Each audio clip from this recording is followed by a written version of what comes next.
Morning, Vodafone. Welcome to yoga. My name is Isabel. Some of you know me as a regular yoga teacher at Vodafone HQ before lockdown.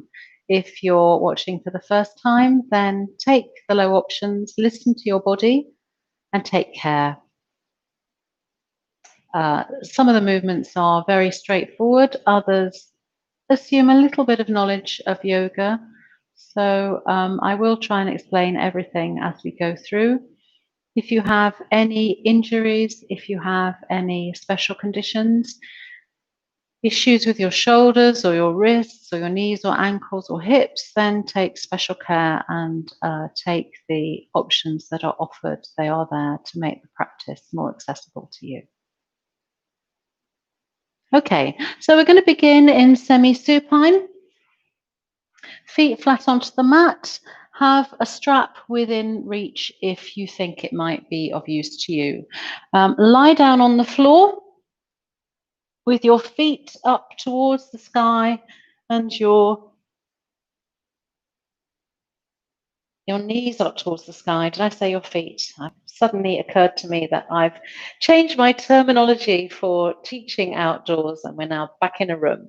So have your knees facing the ceiling and your feet flat onto the mat. This is semi-supine. It's a position beloved of chiropractors, beloved of people who deal with the spine, because it allows the spine to soften and find rest. So for some people, having their feet outstretched is not quite so comfortable, because if you have quite a strong curve in your lumbar spine, we're trying to encourage the lumbar spine to draw down towards the mat. Obviously, people's spines take different shapes, and it may be that this is also not a great position for you. We're not going to be here for long, so adjust it as you need to make yourself comfortable. If you've got a small pillow or rolled up blanket and you want to put that under your head, do so. Bring your attention to your breath. So we're just going to watch the breath, starting every practice by focusing some way or other on the breath, either with a pranayama, an exercise deliberately designed to engage your mind with your breath in an active way, or like we're doing now in a passive way, we're simply watching the breath. Watch as the breath enters the nostrils, fills the mouth cavity, opens the throat, causes the rib cage to rise and expand in all directions. Collarbones rise too. Diaphragm drops down and the belly rises. Exhale, draw the belly back in. And watch the body respond as the breath passes out again. And exhaling fully. So as you inhale, you may notice that your back starts to move very slightly. It's natural as we inhale for the spine to extend ever so slightly, and as we exhale, it flexes ever so slightly. So be aware of that movement in your spine if it is happening. If it's not, don't worry about it. Just try and watch your breath and see if there's movement in various parts of the trunk as you breathe. Next time you inhale, float the fingertips up to the ceiling. Exhaling as you draw them back down again. My regulars, we've done this exercise a few times before. So if you're nice and soft in the shoulders and you haven't got any history of injuries in the shoulders, you can take your hands a little bit further overhead on your inhalation and then draw them all the way back on your exhalation. So slow your movement as much as you can to match your breath.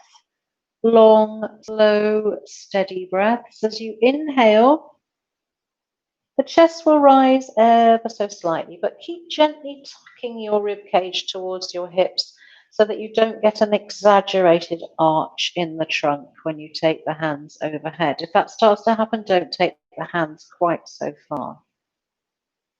Some of you with good shoulder mobility may be able to get your hands all the way to the floor without arching in the back. But if that's not you, don't worry, just do what you can. The main thing here is to coordinate your breath with your movement, to focus your mind on the breath, and to be aware of the extension of the spine that may or may not occur with your inhalation, and very slight reversal of that when you exhale. Make this your last one, not your last breath, but your last of these movements. And then hug the knees one by one into the chest, drawing your hands around the shins and rocking the hips gently from side to side. Bring the hips to stillness, and now we're going to move the head gently from one side to the other, exhaling as you open and inhaling back to center. Exhale as you turn the ear to the other side. I'm not going to go very far here because I don't want to squash my mic. But if you can release your ear all the way towards the mat, then do so. Make sure you've done an even number on each side. And then inhale and exhale at the center. So release your left foot down to the mat, knee bent and facing up towards the ceiling. Take hold of your right shin. This is where your strap is very handy if you've got one. Loop it around your right foot so the strap passes around the ball of the foot, and stretch that foot up and away towards the ceiling. So you want to press through the ball of the foot, press through the heel. You want to try and straighten the back of the leg as much as possible without locking out or hyperextending the knee. So we inhale as we exhale. We're going to try and increase that stretch, stretching out the hamstrings on the right. If you've got a strap, make sure that you're not tensing your arms around the strap as if you're trying to restrain a naughty puppy. See if you can just relax your arms, relax your shoulders, and gently tease that foot forward towards your face. If you've not got a strap, hold on at the back of the thigh or the back of the calf, not the back of the knee. Or if you're flexible, you can, or you've got very long arms, you can take your fingers into, peace fingers into yogi toe lock around that big toe. For a greater stretch, you might also stretch the left foot away, but make sure that your hip is staying down on that side and your tailbone is staying tucked. If your tailbone's raising right up, then you're not getting quite the same stretch. From here, inhale, and as you exhale, you're going to start opening that leg out to the side. Excuse me for a moment, my head mic seems to be falling off. So take that leg out to the side. And here you want to keep your left fingertips on your left hip to make sure you don't roll over. So opening out, stretching out the inner thigh, but keeping your left buttock on the floor. Left fingertips to your left hip head will help that. Open the chest, relax the jaw, relax the head and shoulders. So again, not using that strap heavily, using it lightly to assist you, rather than trying to contain a wild beast. Keep breathing into the belly, keep observing what's happening in the belly as you take that deep inhalation. And use the exhalation to find a little bit more space here if you've got it. Strong stretch from the hips, we're still warming up, so don't overdo it, just go with what feels okay for your body. Inhale, bend the knee, draw that knee back into your chest, gently bring it towards the midline. And now we're going to change hands. So the left hand comes across to the right leg. Press the right hand into your hip heads here. Stretch the leg out, and taking your hand to the outside of the right leg, we're going to draw that leg across the midline. So we're not coming into a supine twist yet. We can do that in a moment. We're just stretching out your IT band here. So you'll get more of a stretch by keeping that right hip down, keeping your fingers, your peace fingers into the hip crease there to keep that down, and then just drawing that leg up towards you and over your midline. You might not be able to get very far at all here. One more breath here. And now you can allow the hip to rise. On an exhalation, allow the hip to rise, but keep the shoulder down on the mat. Stretch the arm away and start to take that leg over to the left. So here my hips lifting, but not my shoulder. If that starts to roll, if I start to lose control because the leg is heavy, take the hand underneath the leg and use the arm as a cradle, bending at the elbow to support that leg. So we're still stretching, but the heaviness of the leg is slightly held by the hand. And if you can, turn your head in the opposite direction from your leg. As I said, I'm not going to do that because I'm losing my head mic. But just turn to look at your right fingertips so that you get a deep supine twist. Keep breathing, engaging your belly muscles. Next time you inhale, gently draw that leg back up to center. Allow your hip to roll back to center so hips are even on the ground. Bend that knee, draw it into your chest, draw the other knee into your chest. Hug both knees in.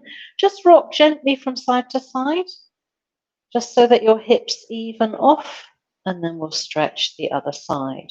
Right foot comes to the floor.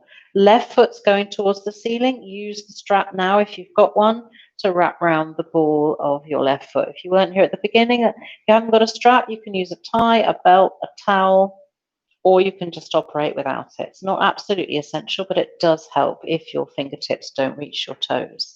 So we're just doing a hamstring stretch. I say just, that can be quite actually challenging for people who do a lot of running or cycling.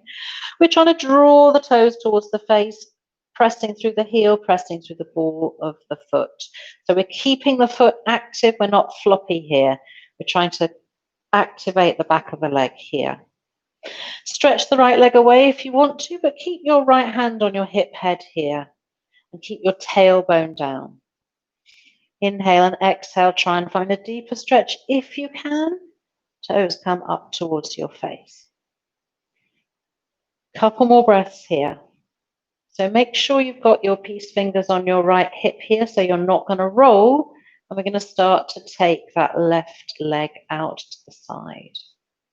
So again, if you've got a strap, try not to tense too much in the arms, or hold on somewhere else on the leg if you haven't got a strap. As I said, avoid holding onto the back of the knee, but anywhere else is fine. Get a hold of your trouser leg if you've got loose trousers and hold that. And we're opening the leg out to the side. You've also got the option of bringing the elbow down and using that to cradle the weight of the leg. If you find you're rolling to the side, if the weight of the leg is lifting that hip up, then you can press down into the hip, but you can also support the leg with the other hand so that you really get the stretch where you want it, which is in the inner thighs. Inhale and exhale deeply. Couple more breaths here. Then on an inhalation, you're going to bring that leg up to center. Change hands. So change hands with the strap. Take it into your right hand, or take your right hand to the outer left calf. Again, peace fingers come into the left hip crease. You want to avoid rolling over to the right here. So do that by keeping your hips anchored, and or you can support the leg with this hand. Again, strong stretch for your IT band. Might also feel it in your lower abdominals. One more breath here, and then we're going to allow that left hip to rise as that left foot comes over to the right. Stretch your left fingertips out to the left and your eye gaze goes towards them. If your shoulder is peeling off the floor, then support your leg with your hand.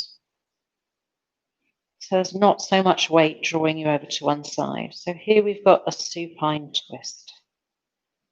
Turning the head to the left is going to increase that twist, the length of your spine, so that your spine is completely revolved here. There's also quite a lot going on in the abdominal muscles and in your legs, which should stay active.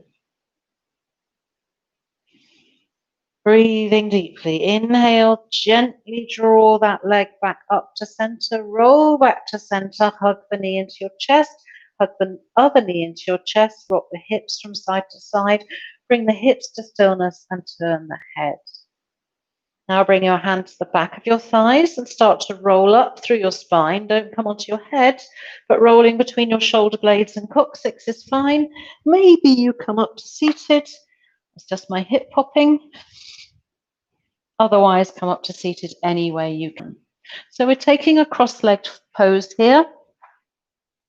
Sitting up tall, drawing out of the hips as much as possible and lengthening that spine, which should be nice and warm now. So have your right ankle in front of your left. Draw your arms out to the side and forward so your right arm is underneath. Fold at the elbow, bring your hands into eagle arms. So if you've never done that before, we fold at the elbow, back so the hands can come together. Maybe you can wind them all the way around so your palms come together. But if you're new, that might not be possible for you. Inhale here, and as you exhale, if your neck feels okay, if your throat and shoulders feel okay, you can see about drawing the elbows a little higher. Just see how that feels. It's quite a strong stretch for the upper back. If you're able to take your eye gaze up to your fingertips, you'll also get a stretch in the front of the neck. But if that doesn't suit you, don't do it. Couple of deep breaths here. Inhaling and exhaling as you draw the elbows back down. Release the arms, uncross the legs, recross them so the left leg is in front, arms out to the side. This time you're, which one did we do last time? The other one's on top. So I think it's your right arm on top this time. Yes. Bring the backs of your hands together, bring your palms together. Inhale and exhale, eagle arms. Fingertips go up towards the ceiling. Eye gaze up to the fingertips, and then see how it feels if you lift your elbows too. Keep your hips firmly planted. Keep your spine long. If it doesn't suit you to take the head back, then don't do it. This is Garudasana. Well, it's half Garudasana. It's the top half. We're going to do the lower half in a moment if we have time. Inhale here, exhale. Release the arms.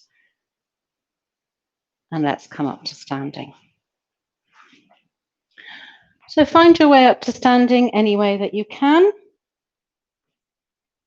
At the top of your mat, have some blocks handy here. We're going to inhale, take the arms up and over into Urdhva Hastasana, press the palms together.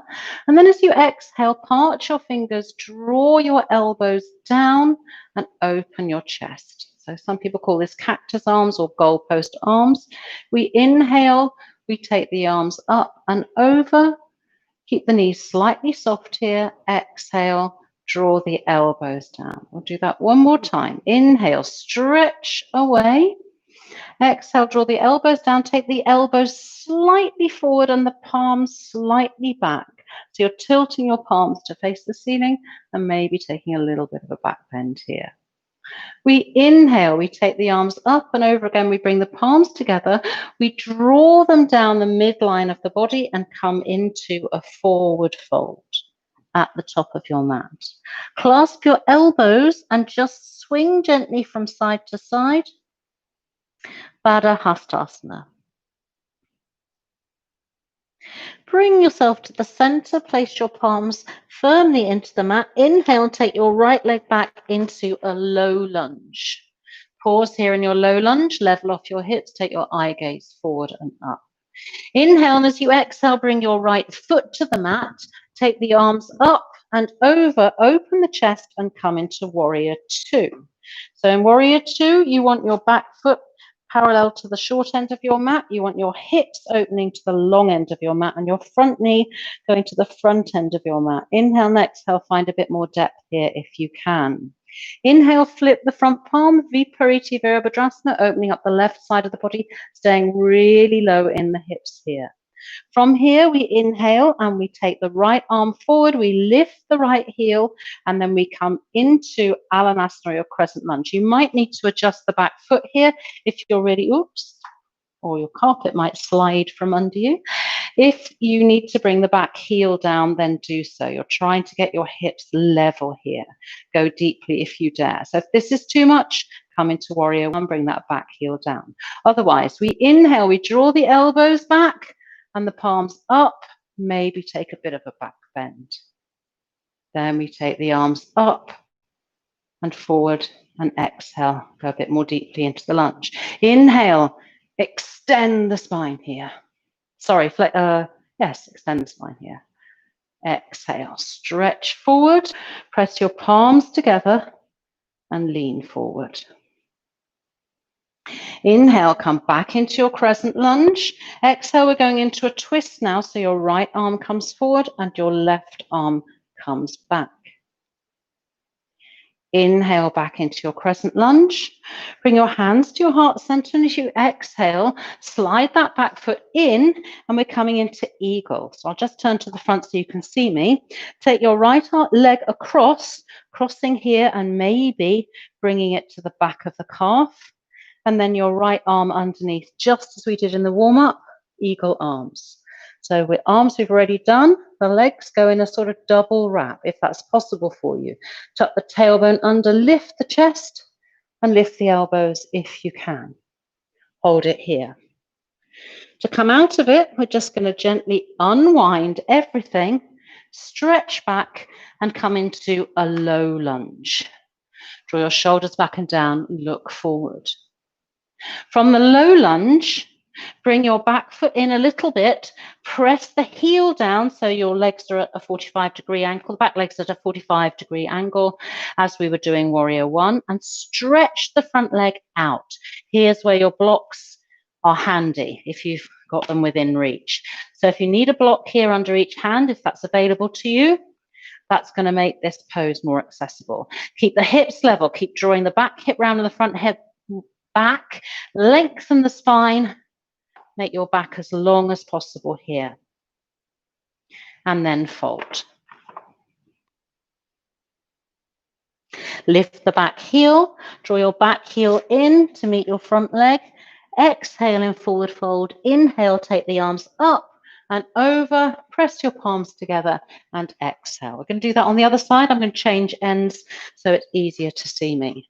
So we inhale, we take the arms up and over, we exhale, we draw them down the midline of the body and we come into a forward fold. Inhale, take your left leg back into a low lunge. Exhale, bring your left heel down, open the hip and come into warrior two. Inhale and exhale again here in your warrior two. So you're trying to find depth in the pose. Without lifting out of the hips, we flip the front palm and we come into extended, reverse warrior, Viparita Virabhajasana.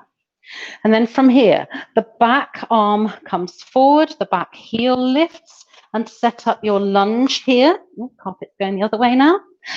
Inhale and exhale, come more deeply into the lunge. So now that arm movement, we inhale, we draw the elbows down, we lift the chest, palms tilt, and then we draw back up and more deeply into the lunge. We inhale, arms, and we exhale, and we stretch. We inhale again, and now we're going to exhale and stretch the arms forward.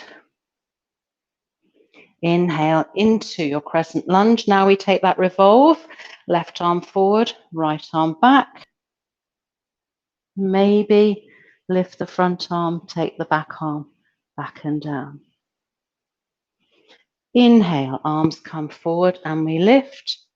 Exhale, back arm, back leg comes forward and we come into eagle. So left leg on top, left arm underneath. Wind your feet around if you can. Option to keep your toes on the floor if that's not possible. Lift the arms if you can. Focus. Hold. Inhale, take that leg behind, drop down into a long lunge as elegantly as you can. Have your blocks handy. Adjust the back leg. and come into Parsvottanasana. So both legs are straight here. We're drawing the back hip forward, the front hip back. We're trying to keep the hips level. Press into the ball of your front foot and the heel and blade of your back foot. Hands are here on blocks, lengthening the spine as much as possible, and then coming into a fold.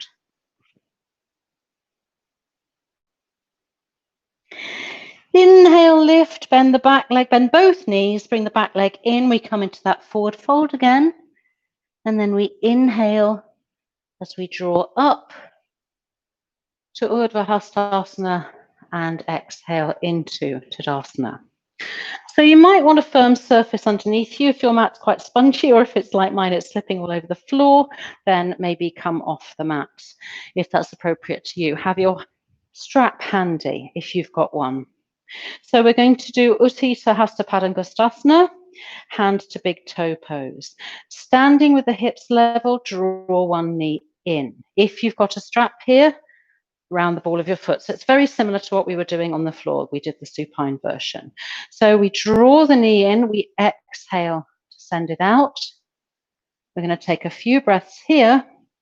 Again, you've got the option of yogi toe lock if you want it.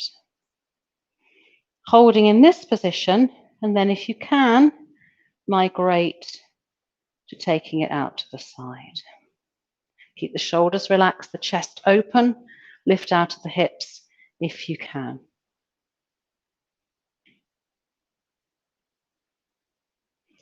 Inhale, draw that leg back in. And now we're going to take it across the body. So you take the hand into the other foot and you draw the leg across if you can. Option here would be to come into a standing twist with the leg bent. Otherwise, we're going for the full Parivrtta Yamanasana.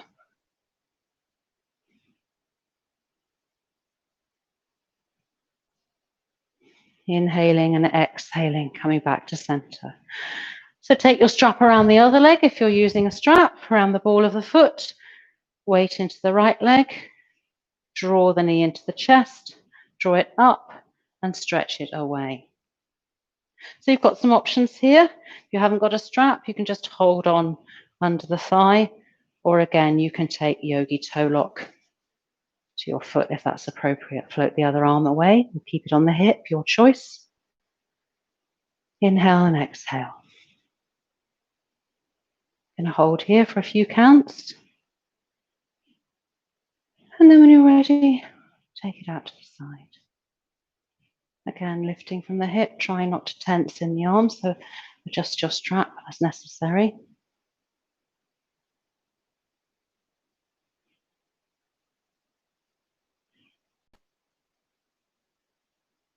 You can hold onto a wall here or a piece of furniture if you've got something handy. And when you're ready to come out of that, bend the knee. Release the strap or use the strap and take it across the body. Your choice. We're coming into that revolve again. So your option, feet a distance apart, is to slide one leg forward. You can keep that on the floor and come into a twist here. Or you can lift the leg and come into a twist here. Or you can take that leg slightly different if you're doing the Parivrtta Yamanasana, because you're taking that leg across the midline of the body here, trying to keep your hips facing forward. Hold it there. And when you've had enough, just wiggle the hips slightly from side to side, and we're coming down to the floor. So we've done lots of work opening the chest. We've done lots of work opening the hips. So I think we'll do a bridge pose now with the option of coming into upward facing bow if it's in your practice. So drawing yourself down to the floor using your abdominal muscles as much as possible. Lengthening out your spine onto the mat. Press your hands into the floor. Inhale here, and as you exhale, we're back in semi-supine where we started the class. As we exhale, press your hands into the mat and lift up your hips. Press into the feet. Lift your hips high. Inhale at the top and exhale to lower. So you can keep going with that movement, inhaling at the bottom Exhaling as you travel up, inhaling at the top and exhaling as you travel down. Or you can hold it here. Maybe you can get your hands to your hips. That's going to give you a bit more lift. Or maybe you clasp your hands underneath and come onto the outer shoulders. Try and stop the knees rolling out, tuck them in together. Keep your knees parallel, send them out over your feet.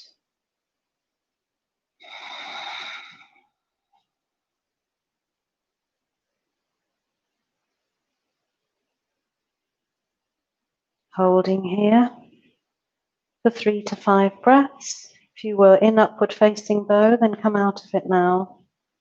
Gently. I'm not going to talk you through it. I'm not going to teach it. Those of you got it in your practice, you know what you're doing. If you don't know what you're doing, don't do it now. Wait till you've got a teacher in the room with you. We're gently going to come down from whichever posture we're in.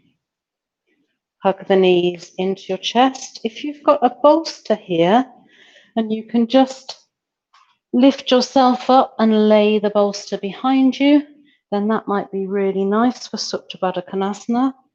Otherwise, from semi-supine, bring the soles of your feet together. Open your knees to the side, assuming not many people have got bolsters at home. And bring your hands to your belly and observe your breath.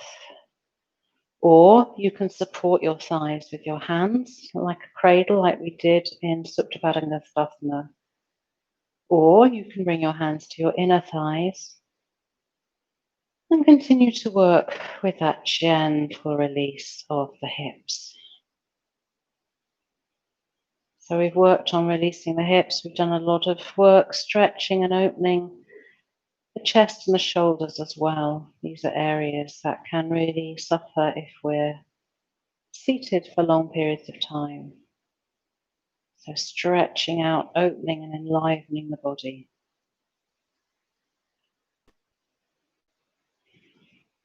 You can stay here if you want to, or take your hands to the outer thighs, gently draw your inner thighs together, adjust your feet to a hip width apart, and take one foot and then the other out and away from your torso. We're coming into Shavasana.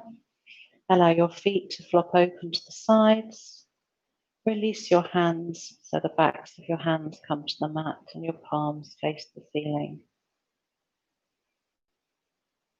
This is your time to be with yourself, focusing on your breath, noticing what your body has to say to you about today's practice, observing it gently and without judgment.